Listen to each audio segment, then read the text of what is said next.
And we have to accept that unless we do not want to grow as an economy, then we can stop all development.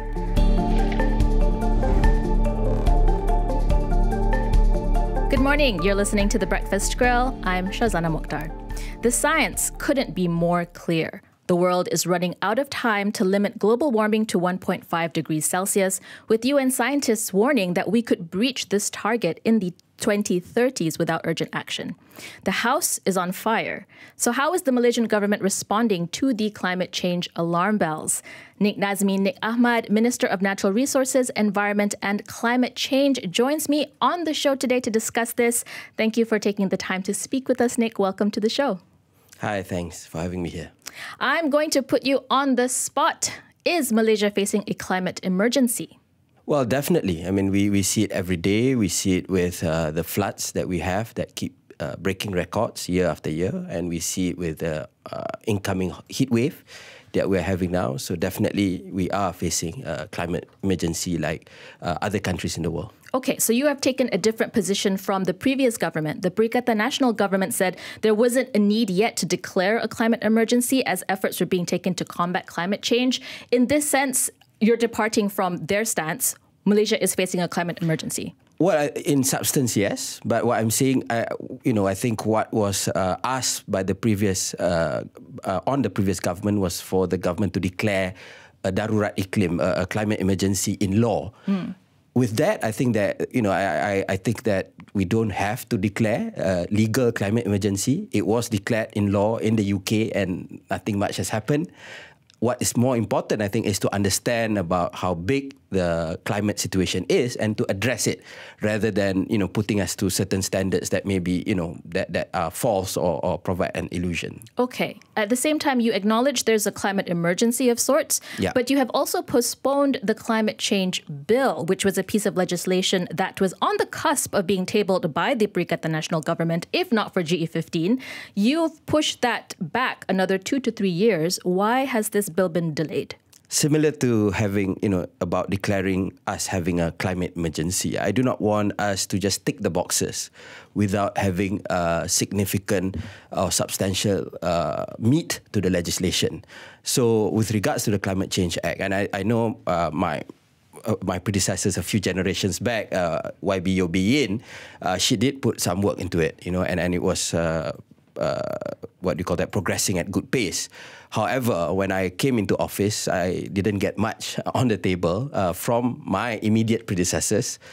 So, for me, I do not want to just rush a climate change act this year and seeing that it does not address many of the things that we want to address.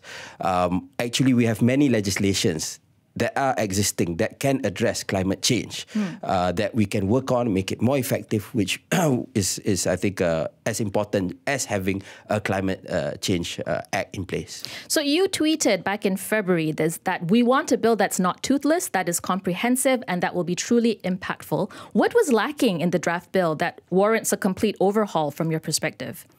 I think I've said it often enough that I did not get anything from my predecessor.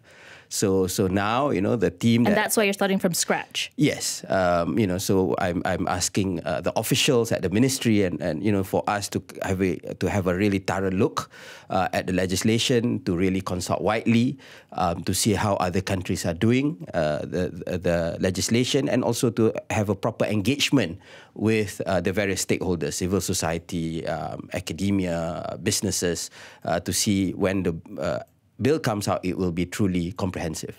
So at this point, do you have, I suppose, a vision of sorts, Nik, in terms of what you think should be in this bill or what you want it to encompass? I think there are two key elements.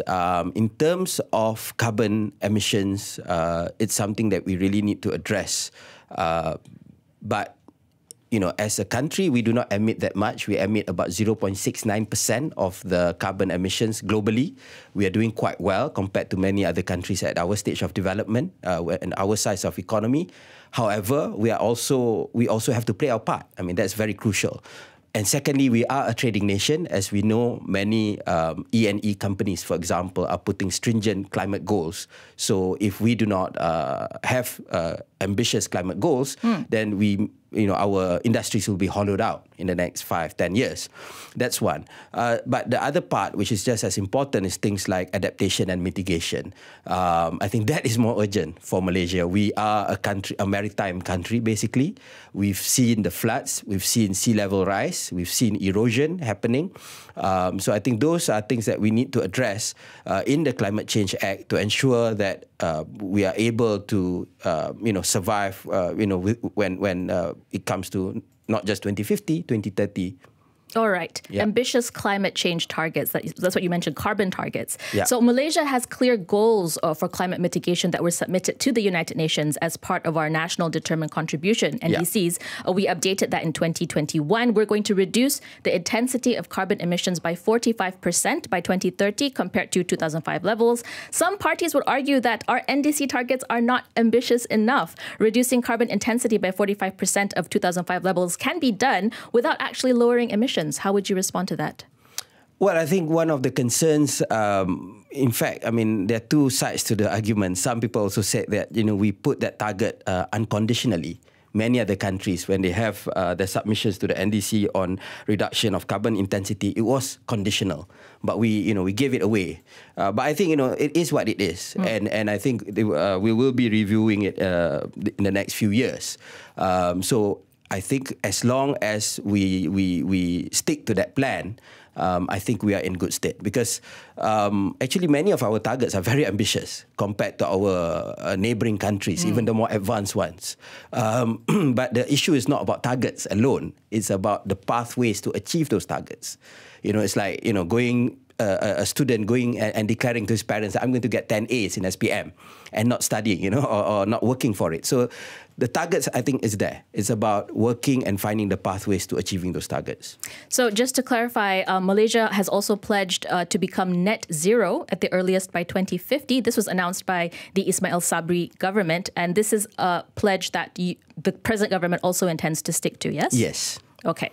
One of the key pieces of Malaysia's climate mitigation strategy is the transition to renewable energy, which the government targets to reach 40% generation capacity by 2035.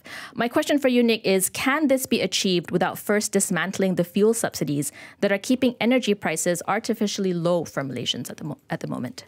I think the shift to targeted subsidies is crucial for us to jumpstart our energy transition. And we've started that.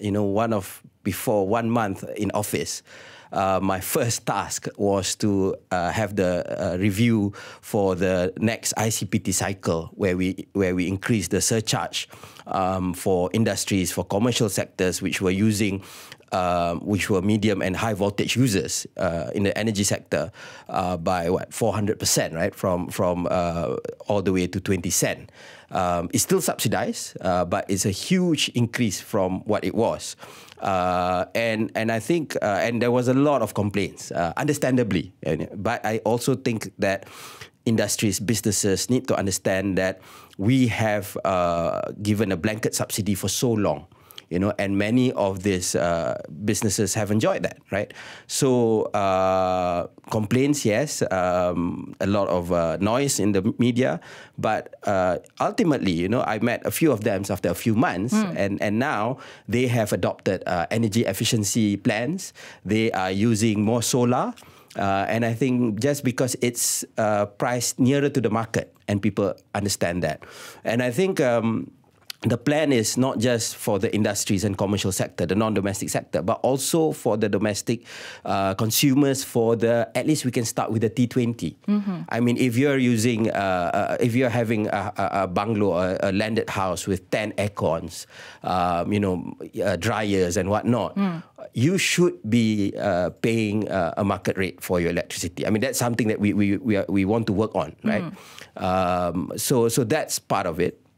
The Energy Efficiency and Conservation Act it has been in the works, I think, even during Datuk Sri Najib's administration. We hope to pass it this year. So I think that will be another important impetus towards energy transition. And yes, as you rightly said, the other part is electrification of mobility, of transport. And we also need to address where now, if you're using, regardless, I mean, even people who are using the most expensive cars are now using RON 95, for example, because it's subsidized and it's cheaper. So I think we also need to address that towards targeted subsidies so that then people will make that transition towards electric vehicles as well. Does the fuel subsidies, does that come under your portfolio as an RECC minister? I mean, do you have influence over what happens with fuel subsidies? My input will be there, but it's led by the Ministry of Finance and the Ministry of Domestic Trade. And yeah. Nik, earlier on in the show, you mentioned the Energy Efficiency and Conservation Act, which you said has been long in the works. Why is this a priority for the government now? Well, because there's two sides to when we talk about energy. One is about having cleaner sources of energy generation, right? We still have a lot of coal, for example. Gas is low carbon, but it's still carbon. We want more solar and all that. So that's one element of it, and that takes time. But the other element is energy efficiency, because we also know that actually with new technology, a lot of equipment, a lot of machines and stuff are getting more and more efficient in terms of using energy. The electrical appliances that we use today are much more efficient in terms of using energy compared to what our grandparents were using. For example, the UK, over the past 20 years, their energy consumption has gone on the downtrend, right? So if we can do that, that means we require less energy, and that means we do not have to rely so much on the coal and gas plants that we have today. And we also have enormous reserve margins for electricity. So that will definitely help in our energy transition. Nik, is the introduction of an Energy Efficiency and Conservation Act a prerequisite of sorts to secure renewable energy transition deals with developed countries, I wonder? I understand that most of our neighbors have some form of energy efficiency regulation in place, and last year both Indonesia and Vietnam concluded finance partnerships with rich countries to advance their green energy agenda. Is that part of the reason why you want to push this now? If you ask me, it's not just because of that. I think if you talk, definitely we would love to be part of, all these lucrative deals for us to accelerate our energy transition. If anyone can help us to have, now our commitment is no new coal plants. But if we can have early retirement of coal plants with the right structure in our energy sector, with the right financing, whether it comes from overseas or from the banks and whatnot, it's something that we'd be happy to consider, right? But I think why we missed out was, and we actually have a lot of good policies and plans, but maybe it was not communicated or marketed enough before. And I have spoken, in cabinet, I've spoken to the Prime Minister that I think this is something that it has to be central. And I think definitely, the Prime Minister has understood this. We had a lot of things for my ministry in this budget 2023. So the government understands how important climate change is, and we hope that can be the key plank for the Anwar Ibrahim administration. Okay, so there's definitely going to be more foreign policy outreach when it comes to this green energy agenda and the green agenda in general. I want to stick to energy a little bit more. Sure. The appointment of Muhammad Rashdan Mohamad Yusof as chair of the Energy Commission in February did spark backlash, given his then position as the deputy managing director of Gamuda. Gamuda is, of course, a major player in the renewable energy space. He has since resigned 2 months after he was first appointed. Was this the result of the Prime Minister's intervention? No, in the first place, obviously we did our checks and whatnot. There are a few things that we have to correct. Gamuda is not a major renewable energy player. They have a small investment in renewable energy. They are mostly a construction property player, and most of their revenues come from abroad. But what was, and I think the most important thing, yes, as you rightly said, I think a lot of people were expecting him to resign from ST. But it was just a narrative that people wanted to create. But Rashdan, he made the choice, to his credit, that he was excited about contributing to this, and I think surprised a lot of people by resigning, not from ST, but from Gamuda.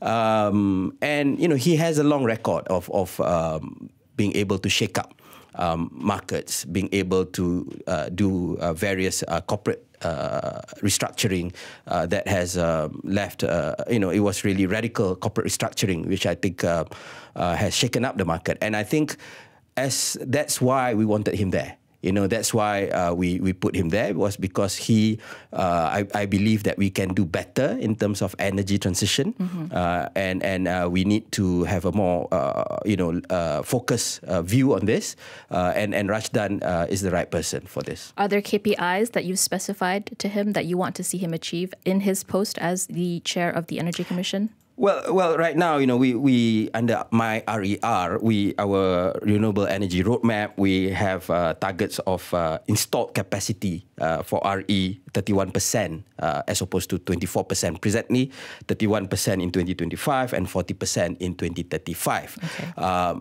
But as I've said, if there are ways to accelerate that, if there are ways we can look at, to really ramp up solar, to get Malaysia to play a central role in the ASEAN power grid. Our grid is already supplying electricity from Laos to Singapore, for example. We should be able to be at the center for ASEAN once all the interconnections are there.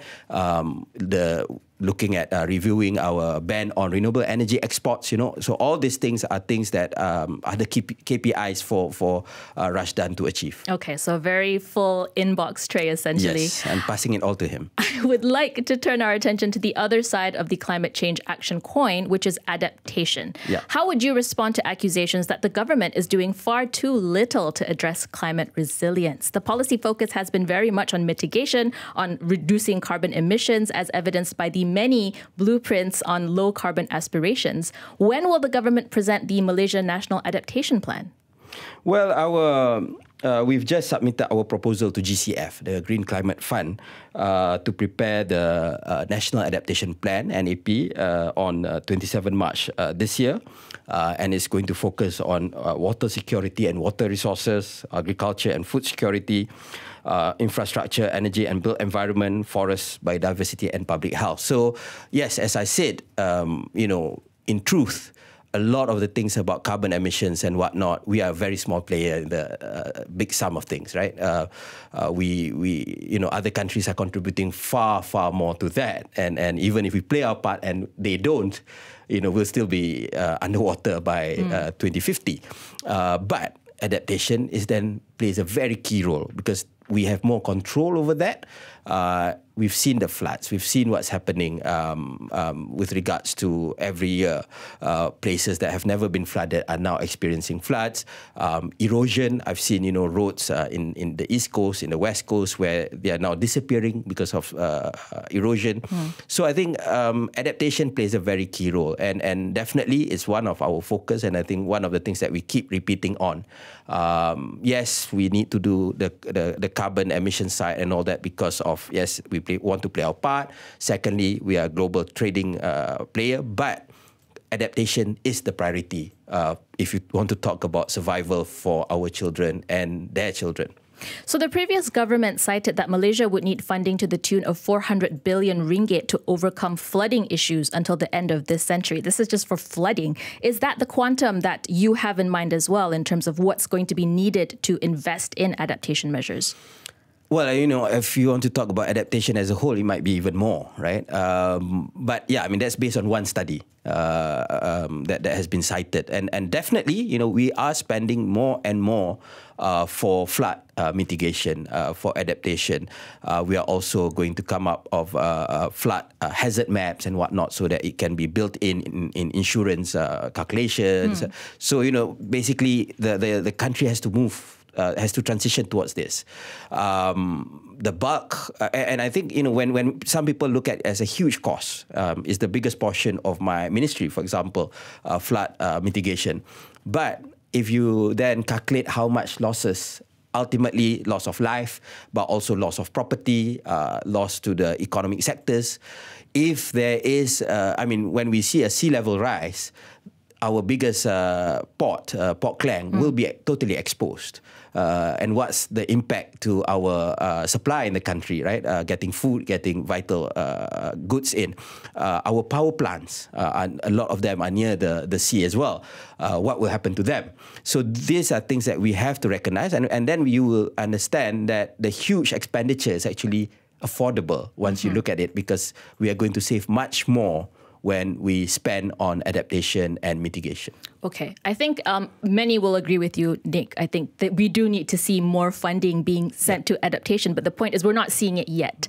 So when will the government, I suppose, put these efforts in motion? When will we see on the ground the adaptation efforts take place? Well, I think some of the flood the projects that are addressing floods and whatnot, I mean, that's already there.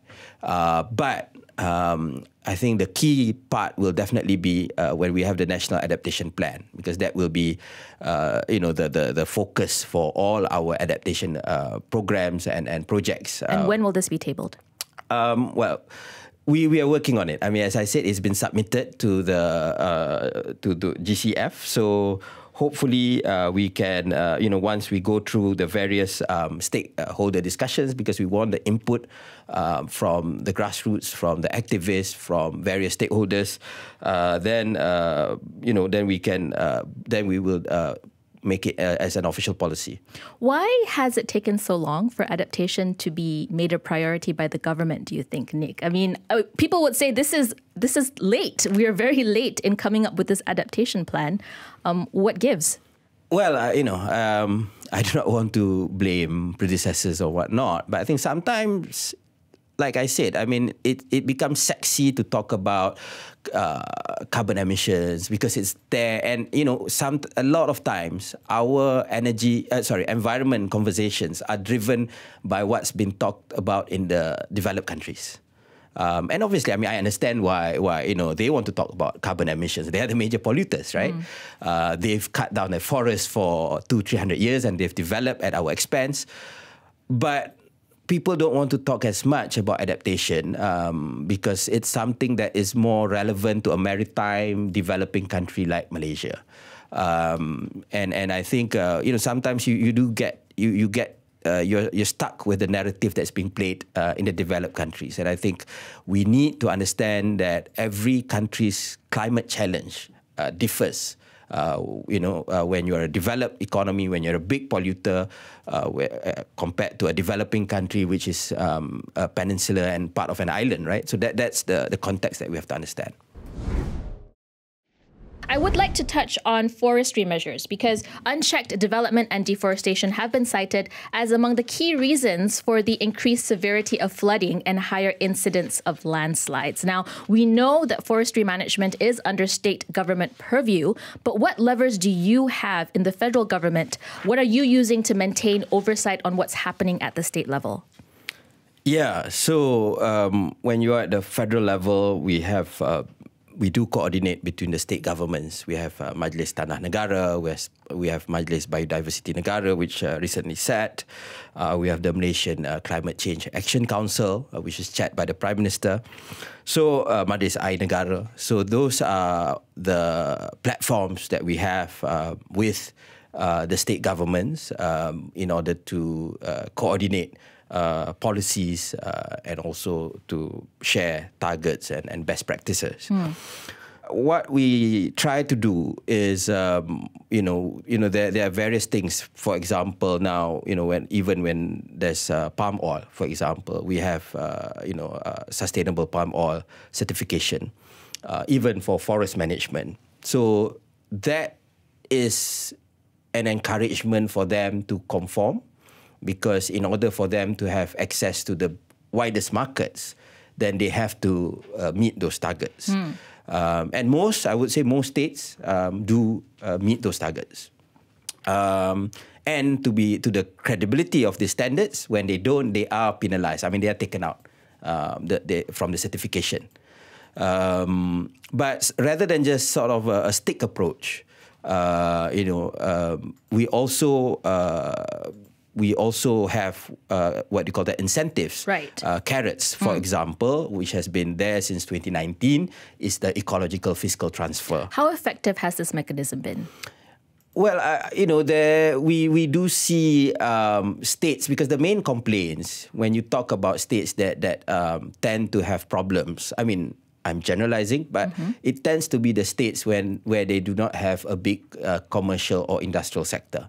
So they rely on exploitation of forests, and they also tend to be the ones with the biggest forest covers. So they rely on exploitation of forests in order to for revenue. So they say, okay, you are giving us all these lofty targets and all that, but what's in it for us? And it's a bread and butter issue as well. I mean, fair to them.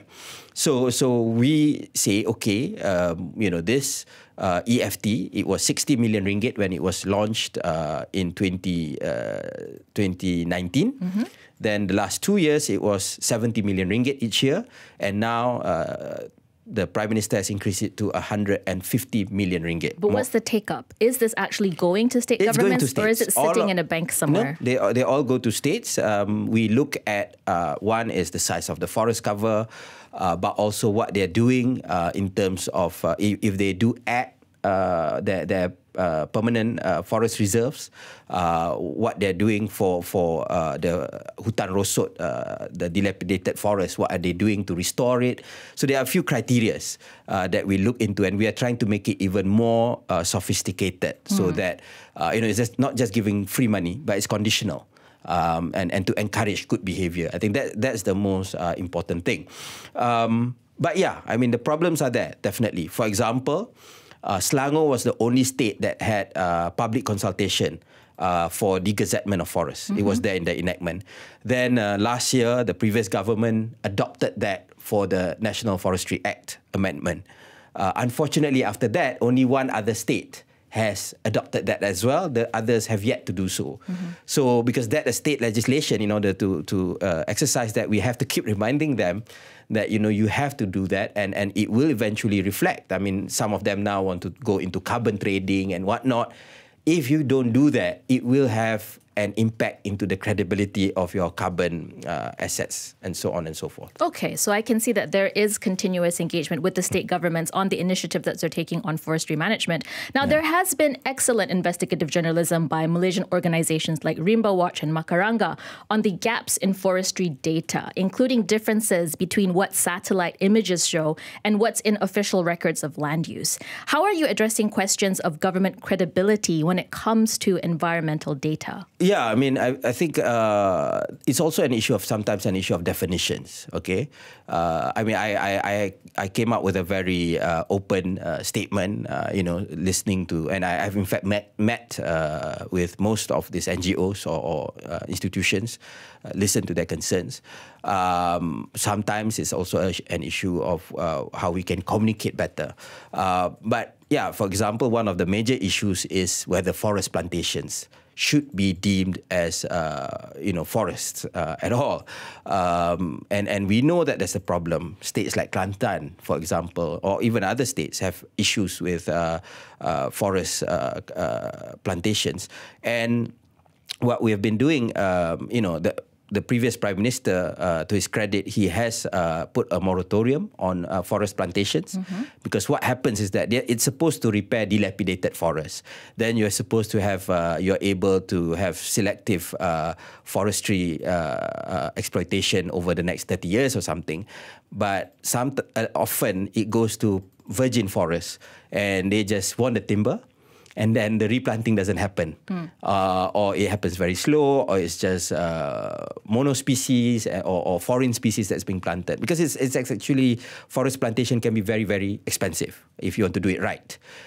So the moratorium was a right move, and I think we really need to address, to see what can be done to address the damages that has been done by forest plantations. And so that's something that is in the works. So that adds to the discrepancy, the gaps in the data that's being raised by Rimba Watch, Makaranga, and what the government has. Okay, so this is something you're aware of, you're looking into it. Why can't data be more transparent, Nik? I think that's some of the things that these organizations are calling for this data to be made public so that more parties can scrutinize this. Is that something that you are considering doing? Well, that's the ideal. We have 3 forest agencies, Sabah, Sarawak and Semenanjung. And then, as I said, in terms of the jurisdiction is actually state jurisdiction. Although Semenanjung, JPSM is the body, but then, Kelantan is in charge of its forest, Terengganu is in charge of its forest, and so on. So in that process, there is some mismatch of data as well. And I think, it's an ongoing process. It won't be easy, when you want to talk about integrating government data across the various levels of government, across various agencies, it can be difficult. To be fair, even the government now, we do use, we also use satellite. We also use to look at the problems of deforestation and whatnot. So we are also taking into account of all the data that's being used by other agencies. Penang South Islands, Nik, let's talk about that. The Penang South Islands Reclamation Project received approval for its Environmental Impact Assessment Report last month, subject to 71 conditions. I haven't been able to find the EIA decision in the public domain. What are these conditions? It's actually in the website. You can't download it, but it's actually accessible in the Jabatan Alam Sekitar website.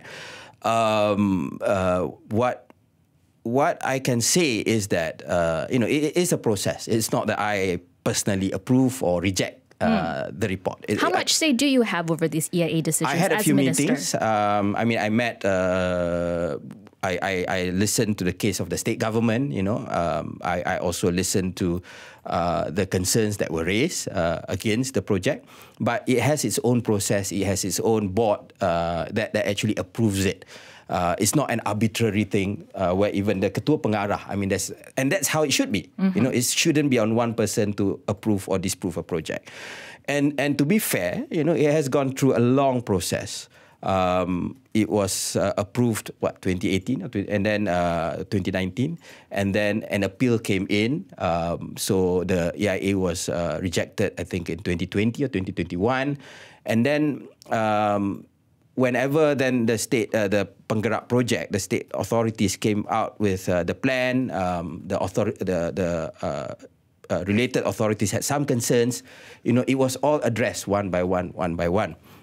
So it was a very comprehensive process. Okay, so it took many years, and I think that's why Has this process been transparent enough? Because you yourself talked about how EIA reporting sometimes isn't transparent. In the case of the Penang South Islands, has it been transparent? As I said, it's one of the most transparent and comprehensive processes for EIAs that has happened.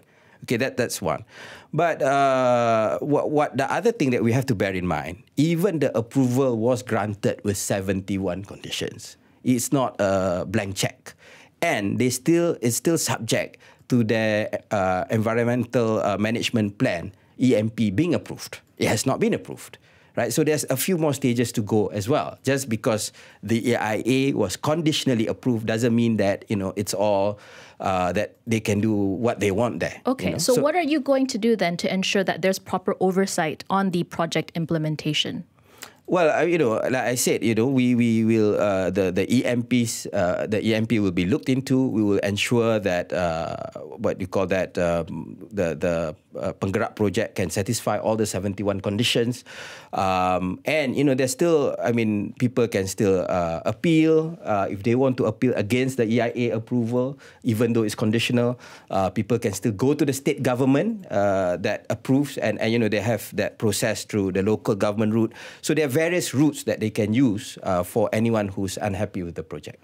So, Nik, here's the conundrum or the dilemma that I see. The Penang South Islands project can be used as an example of the policy incoherence, perhaps, in terms of our climate change action. So on one hand, we have these goals of having adaptation, ensuring climate resilience, of achieving 2050 net zero targets. But at the same time, we are also green-lighting these projects, which will cause massive carbon emissions, which will destroy the marine biodiversity of the area. How do you reconcile these very two disparate, aims? No, even if you look at the report, there is an impact ultimately on some shrimp migration on fisheries. Yeah, but if you look at details, most of it has been mitigated. And we have to accept that unless we do not want to grow as an economy, then we can stop all development. But that's always the balancing game that we have to recognize. I accept that there has to be sustainable development, but development is there and it has to be sustainable, right? And balancing that, it's not an easy job. I can recognize that. And you know, like I said, this, like the Penang thing, it was submitted, it was approved in 2019. Initially, right, and then it was the what do you call that? The appeal against it was accepted, so they had to go back. So the process was very rigorous, and with 71 conditions, with many agencies, fisheries, Jabatan Alam Sekitar. There was a social impact assessment done. Also, things that are outside environment, traffic impact assessment. All those things were submitted. So I think, you know, it was a very, very thorough process, and that's how it should be done, in the sense that any development process cannot be given as easily as it was before. It has to be looked thoroughly.